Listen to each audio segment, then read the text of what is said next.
Hello guys, we are back and we've got ourselves another Why the Pros Play. In this case, this is Kyocha playing Hogger. Hogger's a brand new hero and I thought this would be a great time to do this. Now I will mention that this is going to most likely be published on Sunday, and that's only, what, like 3 days before the patch. So there's a good chance that Hogger will get adjusted in the patch.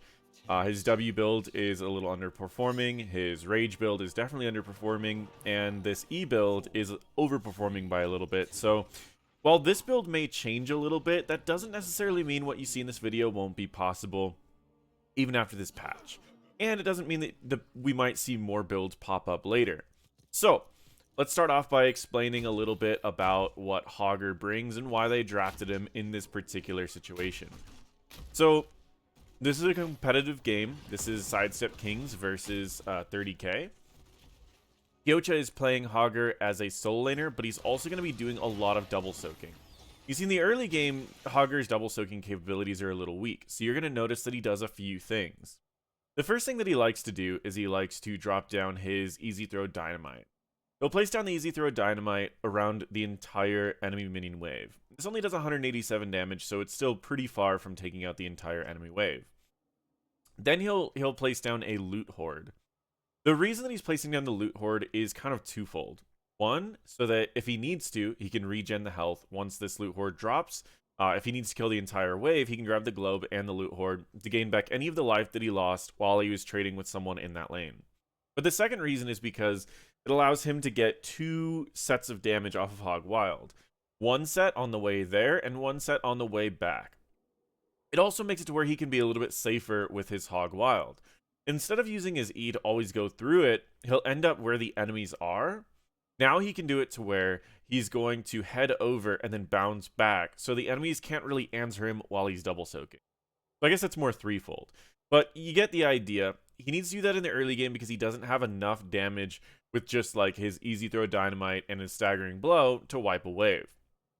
However, as long as he has this up for every other wave, which it's a 20-second cooldown, so he will be able to double soak. All he needs to do is the middle wave, he's going to need to use his trait. The top wave, he can just take his time by using 2 Easy Throw Dynamites. And then back to the middle wave once again, he'll have his trait back up. So overall, that is the early game for Hogger. There is one more thing that you can do in the early game on Hogger that Kyocha does not do, which is something that I'm going to explain. We see it later in this game, but I want to explain that it is something that you can do earlier. As early as level 2, 1 minute into the game, you can solo almost any camp in the game. Some of them you will need to get a fountain, but most of them you will not. The way you solo a camp is you look for an area, and it's going to be a little tricky to show. But you can see how you see these walls right here. If you can find 2 walls that are parallel, and if there is a camp in between, you can use your Hog Wild, bounce off of these walls until the camp is dead. Because you'll out DPS the camp, and for camps like this, you'll dodge a lot of the damage as well. You can destroy camps very, very quickly and clear it up. So that's something that we'll see later in this game, but we won't actually see it at the earliest time that you can do it. It's because he's so focused on double soaking and making sure that his team's got value in other areas that he doesn't end up doing any of like the camp solos. And it's also something that these competitive players are familiar with, so there's a good chance that he just doesn't want to risk doing the majority of a camp and then having someone pick up that camp by staying on that point and just eating the damage. So instead, he focuses on double soaking so that the Abathur can hat his team if needed, or they can hat him to speed up the double soak. This early portion of the game, you can see he doesn't really do a lot of damage to the enemy hero. He's only really walking up, throwing a couple abilities out, but he's heavily focused on just clearing up the waves. He uses E against walls down here when he doesn't have his Loot Horde off cooldown. He'll sometimes use his Hog Wild just against a bottom wall so he can still get the double value out of it. So he ends up just trying to distract the enemy Dahaka, but he knows that the Dahaka is still there. So once again, he's just going to keep clearing up as much as possible and just continue to double soak. I'll talk more about the build when we get closer to level 7. But for now, he's just doing his best to try to prevent him from getting this camp. So now that we can see the walls, I do want to share really quickly what we're going to be looking for. You see how there's a parallel wall right here and a parallel wall right here? That means that you can bounce back and forth this direction, but there's another way that you can go as well. If you happen to be standing here, or here, or here, or here, you can actually go in a different infinite, which is a square. So you're going to see you can hit, if you go from here to here, you can bounce up here, hit this, bounce over here, hit this, bounce down here, hit this, and you can keep going like that. And that's another option that you can do. This is a little bit less reliable because there are small areas that will mess it up if you hit this at the wrong side. But it is still possible. The easiest one would simply just be doing this and this. You see, he starts trying to do what he can here. They end up having an Abathur hat to kind of keep him topped off. Now watch this camp as he just goes to try to deal some damage to it. And so he kind of ends up going into a little bit of that 4. You can see this camp is already 70% of its health gone. And that's the benefit of this. You can see he only spent a couple seconds on doing that. And since he only spent, I mean, a few seconds anyways, on clearing this camp back up, works the same way. If you had a little bit more time to plan out the angles and just go and clear up right here, and I believe these are also parallel as well, so that might actually be easier. If he didn't have to fight an enemy Dahaka and an enemy Orphea in this lane, let's say that his team was double soaking down here, it's very easy. If you're playing Hogger in Storm League, you could quickly clear up a wave here, walk up here, do a quick Hog Wild, take the camp, and then go back down, and then clear the next wave. And so this is something that the competitive players are really utilizing on Hogger that a lot of the Storm League players really aren't yet. So he does have that camp capability if you can find those angles where you can just bounce back and forth forever. So now he's just going to be as annoying as possible and try to make sure that this top camp doesn't go into his structures. He's going to use this W. He's going to pick up a fountain, and then he's going to head back in.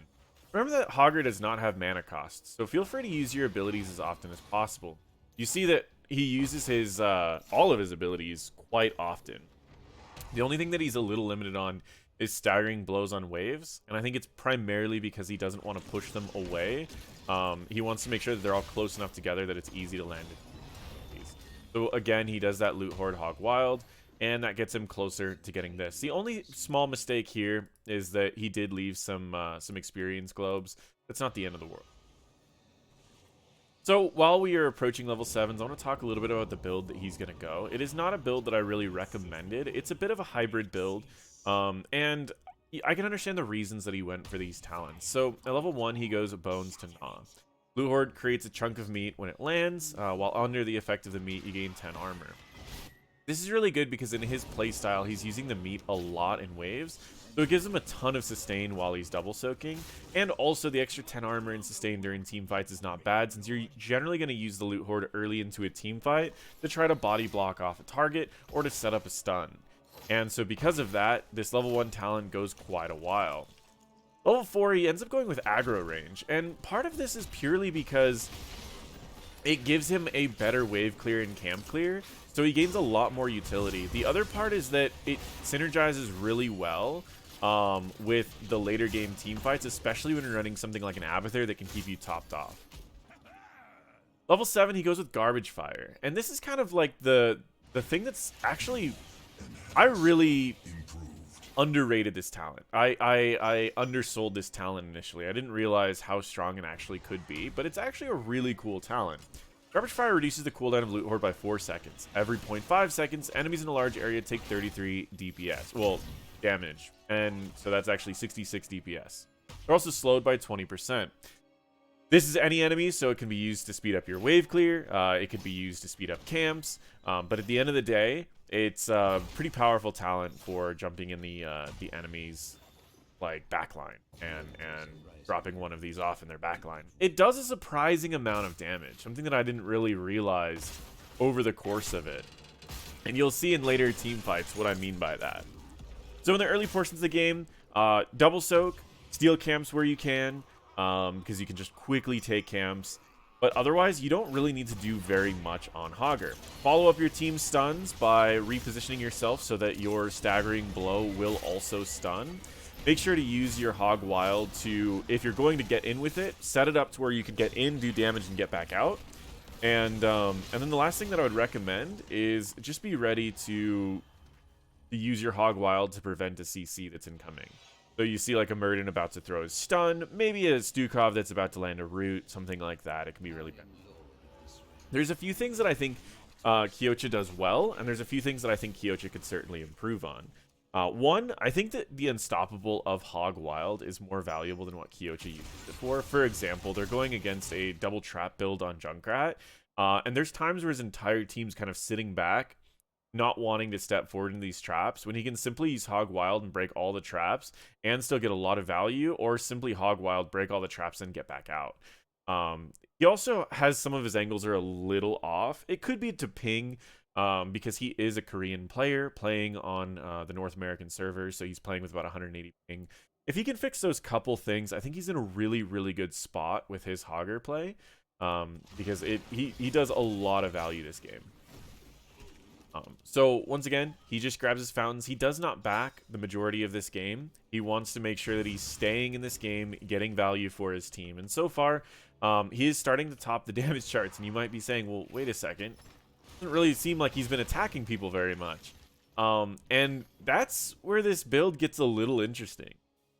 This talent right here does a stupid amount of damage, especially since he's going to be jumping in with his E going. So between his E doing all of that damage and Garbage Fire, he actually does about half of everyone's health in a small rotation of abilities. It's kind of insane.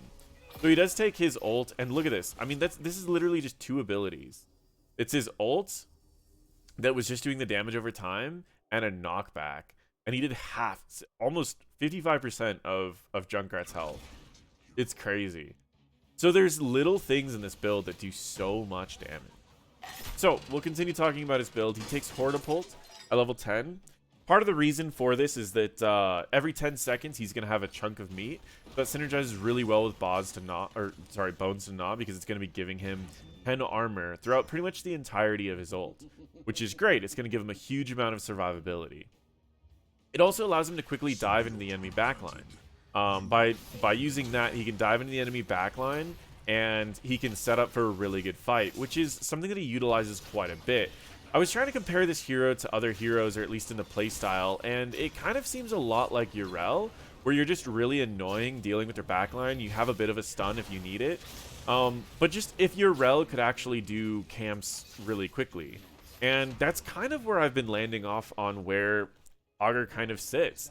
He's kind of a tankier Yrel with less CC, but he also has the ability to do camps like very quickly. And so that's the thing that's kind of fascinating about Hogger, is that he fits a really strong position in the meta, and I expect to see him a lot more. I expect him to be nerfed on Wednesday, but I don't know if the nerf is going to be enough, because lately Blizzard's been a little bit more conservative with their nerfs, which I kind of agree with. I like to see lighter nerfs over the course of a few patches, rather than just one giant nerf that just removes the hero from existence. We saw it with Deathwing. Deathwing saw a bunch of little nerfs, and he ended up in a pretty good spot. I would say Deathwing is rather balanced right now. Where other heroes have gotten such big nerfs that they just disappeared from the meta. So I think that I like how Blizzard's been handling it lately. He does use his Hog Wild, and this is kind of what I was talking about really quick. So he uses his ult a lot like this, where he'll Hortipult in, and then he'll knock them against the wall to stun them. Then oftentimes he'll also place a loot horde in the other escape path that the enemy might have. So they can't walk up this way because of his ult, and he could drop a loot horde here to prevent Orphea from running in that direction. And it's something that I've seen him do quite a bit. You see that he does end up placing a loot horde there, so she has no escape. He then just breaks the loot horde so he can pick up the extra meat, keep that 10 armor, and keep himself sustained during these fights. The opposing team is up by almost a full level, but that's not really his fault. He has been double soaking for a decent amount of the game. He's been letting Abathur hold the rest of the soak for about the last half of the game, and again, we're going to see a pretty standard wave clear path that he does here. As we start approaching level 13, the talent he decides to go with, if I remember correctly, is Dust Devil. Dust Devil gains 30 armor while Hog Wild is active, and for 3 seconds after. While above 50 rage, you upgrade that armor to 50. Now, with 50 armor, you're pretty much unkillable, and with the extra rage that you're going to be getting from hitting people with aggro range, you're going to get up to that 50 armor very quickly, and you're going to be able to keep it for 3 seconds after. So once again, he's using his ult to get in the backline and just create some disruption. He gets up to the 50 armor rather quickly, and he's also using the loot horde to zone out the enemies. He drops the loot horde so that he can pick up the extra meat and keep himself topped off without needing the healer to even look at him, which is also very, very effective. He uses stun to set up for a kill on a Muradin. He jumps into their backline, but he doesn't have any abilities left, and this is something that Kyocha does really well. He handles himself knowing when he can go and when he can't very, very well, and this is what you see of these pro players. He understands when he can actually get value and when he can't. He ends up backing off here. His rage quickly disappears, and this is what I was talking about. It's about something that you can do as early as level 2 on Hogger. You can simply just bounce off of these 2 walls right here, and you can quickly clear this camp without much of an issue. It takes just a tad longer at level 2, but it is still certainly a possibility. You can even take bruiser camps at level 2 in under 20 seconds. I think it actually comes out to be like 24 seconds. You will need to take a fountain, but it is something that you can do, and it's faster than most other heroes can do it, especially at level 2. Right here, he does use his Unstoppable to get out. I think the angle, I don't know if he planned for that angle. That's one of those where it looked like he was trying to head out, and then he ended up getting bounced back in, but it ended up working out okay because he did have that extra healing from both the Abathur and...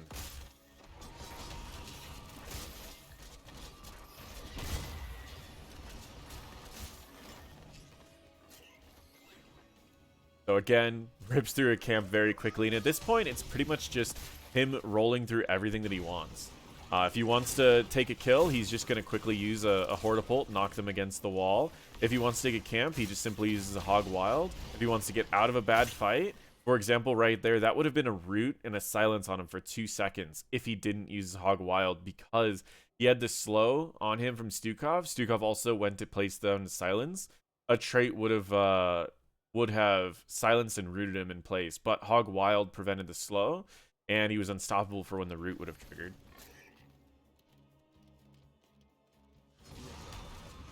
And again, here's another camp. Now, this one he doesn't need to do the whole thing, but if you're curious about an angle for this, you can use it right here and just go up and down in this angle.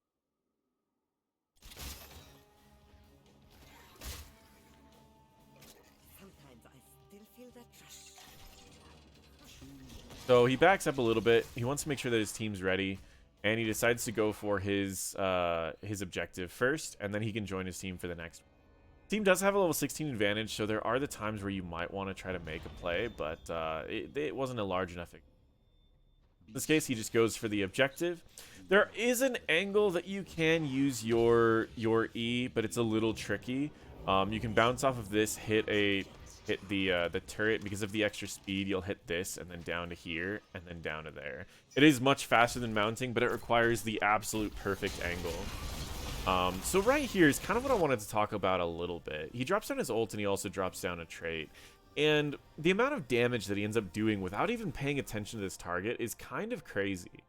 So if you watch everyone's health for this fight, it's kind of wild to see how no one's touched Orphea, and Stukov, not a lot of people have touched Stukov. Now, Orphea just got a big heal, but her health got down to 70% before she got that. And just watch like Stukov's health as Hogger's going through and hitting these. I mean, this extra damage back here is crazy. He does switch to peeling for a second. Now, this is kind of where I was saying Kyocha could work on his angles a little bit. Because if he actually would have done this one right here, he would have gone in, killed Muradin, and also been able to kill Stukov. I think that was the angle he was working on. And this is something that players can just slowly improve on. This is a new hero, and Kyocha has adapted very well, learning the best ways to clear camps, clear waves, and also to set up for team fights and knowing the angles for stuns. There's always more to learn on heroes, and I believe Hogger will eventually be one that all the pros will have down, kind of like Hanzo, where you just know all the angles, you know all the best stuns, you know all the best jump locations, and Hogger will slowly get there.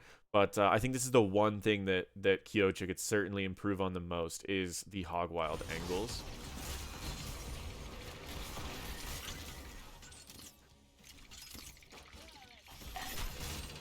So he just pops down his trait, reactivates his trait immediately so he can get that extra healing. They end up backing off for a little bit. He wants to grab a fountain, and then he goes back in now that he has a fountain. He uses E first. And again, this is another one of those where if he was just slightly more to the left, he would have bounced over, broke this, hit the Junkrat interrupting him, going over here, broken this, hit this, and then bounce back down here, and he could have turned it off and in a great position to stall and interrupt even more, and he would have done a significant amount of damage to Junkrat, broken both of Junkrat's traps, and ended off in a safe location. So there's a lot of little details that he can certainly improve on the Hog Wild, and that's something that I love about heroes like this, where they're easy to get into, but they have a ton of mastery. You can improve on these heroes so much, and that's what I love about him. So right there, he dropped another one of his traits, and he's just trying to zone off the enemies where he can. He mounts back up and heads back down. He ends up popping his trait one more time, and again, drops down some meat. And he's got that extra survivability if he needs it. He still hasn't used his ult yet. He's looking for a good person to jump onto. And it's okay to stall. And this is one of the things that's so great about running with an Abathur comp, is if you can stall, it's almost always good to try to stall a little bit, because you're getting value when the opposing team isn't. So right here, and again, this is another one of those angles, and it's just one of those where if he would have bounced down here, it would have led to at least one kill, but likely to more. Now they'll end up killing this Murden in here, but he ends up just recovering by popping his trait, which is it. If that Murden wasn't going to die there, this blocks off the location for the Murden and the Orphea, but a great silence comes out from BBJ preventing that. And now it's just a matter of him trying to do his best to distract 2 to maybe 3 of the members of the team. He ends up using his E here and gets caught. And again, you can understand why that's the one thing that Kyocha needs to work on. Everything else in this game, Kyocha has absolutely dominated in and knows a lot of the limitations of Hogger, which is great. So right here, he's just moving some of these to a better position for his team. And again, this is another time where I feel like if he aimed his E right, he could not only use it in a valuable way against the enemy team, but also break a lot of these traps and pick up some of this meat. Now, this is not a bad one. Once again, stuns him against the wall and leads to a kill that otherwise his team most likely wouldn't have gotten, depending on the hero that he was playing. I think like a Urel could have likely gotten that kill, but maybe not all of the solo laners that are in the meta right now could have. Anyone who had a decent stun probably could. So again, basic combo once again, uses his trait.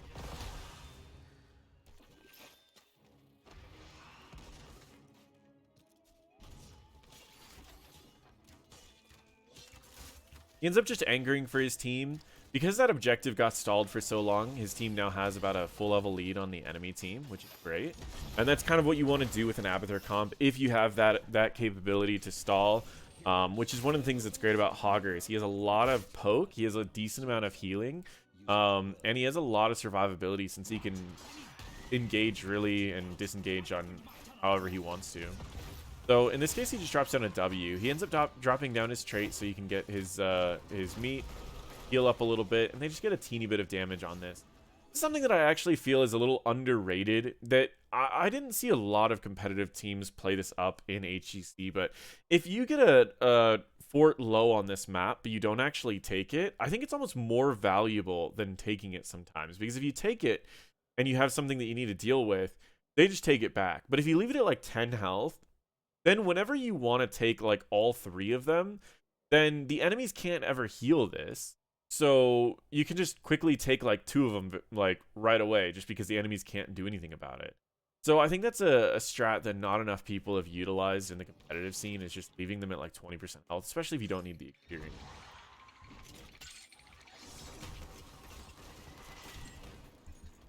Once again, he sees that he's about to get rooted, so he ends up using his Unstoppable to stop himself from getting rooted. He stuns to just peel for his team. They don't really want to use the they don't want to use Clone right now, because they know they're going to need Clone for the next objective. So he ends up using Hortapult, knocks back the enemies, slows them, and then uses Hortapult to get out. It's unfortunate that he doesn't have it, but it's a 50-second cooldown ult. The altars spawn in 24 seconds, which means, well, he won't have it while it initially spawns. He'll have it about 10 seconds after. So that's all that he's really going to need on that end.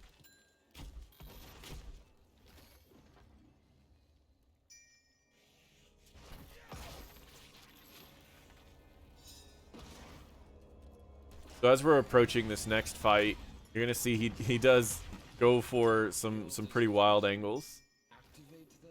And he starts approaching. He's going to end up just channeling this one, and he pops down a trait here because his goal is to prevent anyone who's going to try to interrupt him from this direction. Let's say that Dahaka was sitting right there. That extra movement speed would allow Dahaka to stay in the bush longer and interrupt him at the very end. But if he drops down a trait, Dahaka won't be able to do that. The problem is Dahaka is actually sitting in this bush.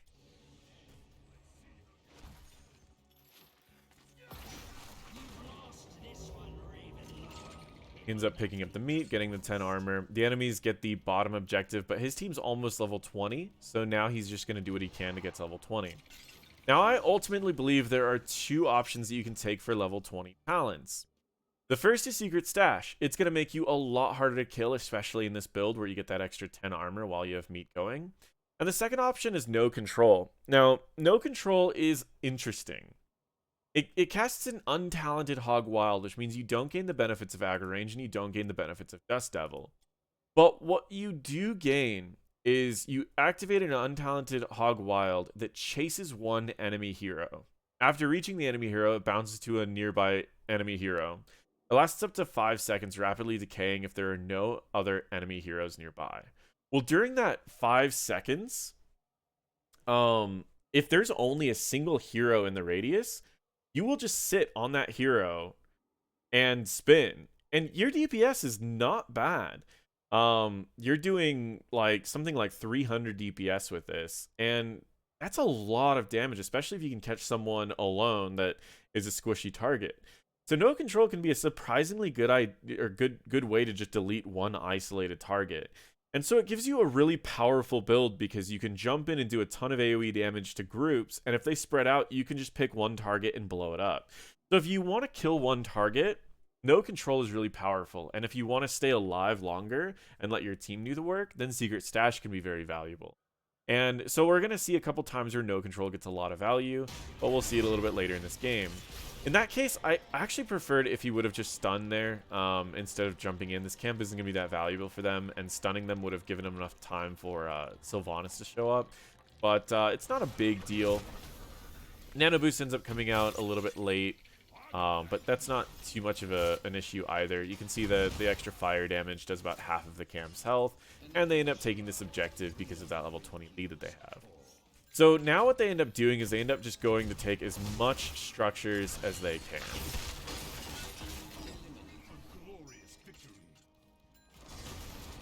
He ends up just using his E against the wall because he doesn't need like the infinity there.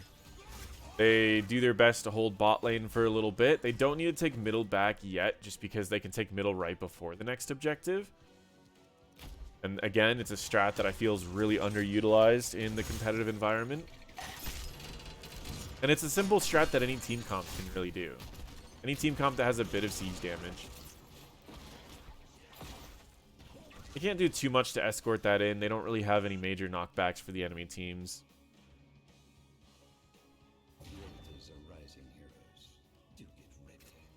So now they want to go up here. They want to take middle. And then they also want to deal with the enemies. So he's just doing his best to try to keep everyone here. Once they know that everyone's here, then they can be in a better position to knock them up against walls. So right there, he's just going to use his E, get some extra damage. He's going to take some damage here, but he had the 50 armor, so it wasn't that big of a deal, even if he did get hit by that.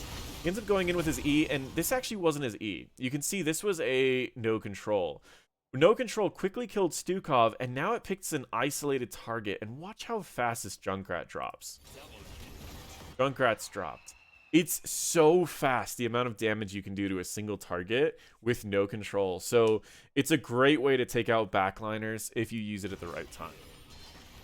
Now he jumps in with his Hortipult, gaining that meat as well as that extra armor.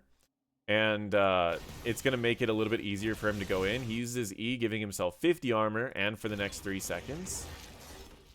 And now he just needs to sit back for a second, get healed, and let the clone go in and get some work done. He can always just pick up his meat and get some extra healing if he needs to. I'm actually surprised he didn't there. The enemy Junkrat's dead, so he doesn't need to worry about that bomb on the ground. So he ends up going back in with his E. Zones out the enemies. Now there's just 2 alive. He can simply just stun her against either this wall or his trait wall, and they could take boss if they want to. Or they could just escort him through the bottom lane.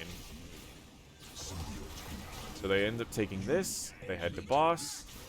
And now, if you're curious about an angle on the boss, you can use... Now, he uses his trait and his ult, that he can use his E close. And the position that he places these is also really cool, because when both of these time out, he will still have an infinite Hog Wild going, because this is parallel to this. So the great part about this is that not only does he have a very fast damage Hog Wild going while his trait and ult are going, but then he has still an infinite one that's going his trait and his Hog Wild drop. But on top of that, he's going to get all this extra healing from the meat that's going to drop from both of those. So you got to watch how fast this boss goes down when he does this. Oh, he got the angle wrong.